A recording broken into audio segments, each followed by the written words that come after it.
Videos like this have added fuel to simmering anti-government anger in Kenya.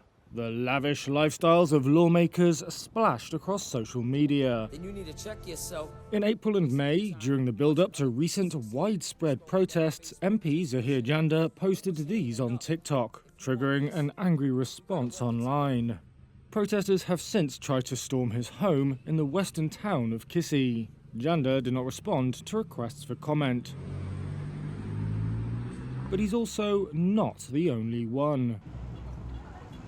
Kenya's protests, initially sparked by proposed tax hikes, have increasingly drawn attention to the large salaries, perks and ostentatious lifestyles of lawmakers. That's in a country where 3/4 of the population is young and well-paid work is scarce.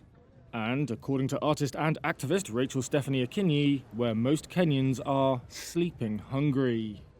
Why would you show us your lavish lifestyle and still not do your job as a leader, you know? What are you trying to show us? That we have the power to use your money the way we want to take care of our own needs? But what about us?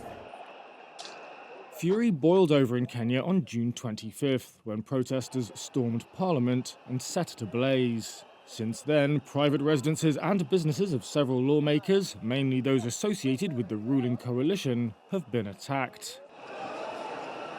Ruto climbed down on the tax proposals and on Thursday, in a further sign of the pressure being brought by the protests, dismissed his entire cabinet apart from the foreign minister.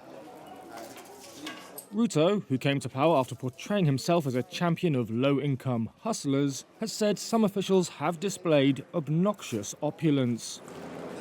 And it's also an issue that was raised in Parliament by Senator Bonnie Kalwale.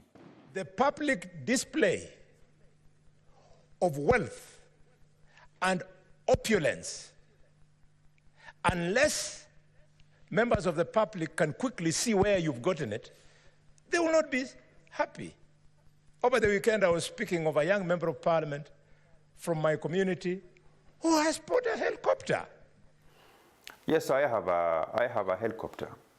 Lawmaker Didmus Barasa said protesters had valid concerns about what he called insensitivities over the government's handling of economic development. But he said his own personal wealth was a reward for legitimate business activities. The ancestral land, several houses, and several pieces of land both in Nairobi and out of Nairobi allows me to access credit of more than 500 million. Yeah? I am an inspiration of very many young people in this country. Barasa also denied that lawmakers were overpaid. They earn, however, around 33 times the national average wage.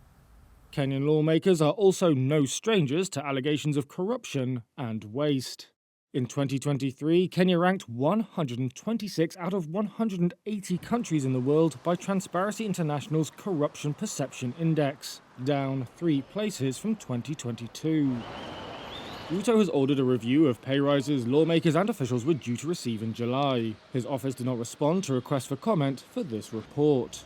But having faced little opposition since his 2022 election win, he's now up against a youthful, plugged-in movement that does not appear to be fading. The backlash against lawmakers' opulence has seen their videos edited and reposted with negative comments. Social media platforms are awash with allegations of mismanaged funds. Activists have even built an AI-powered chatbot that spits out media reports of corruption allegations when a politician's name is entered. And they've also been sharing advice on how to recall lawmakers. In Kabete constituency, near Nairobi, voters have collected 5,000 of the 10,000 signatures they need to recall their lawmaker.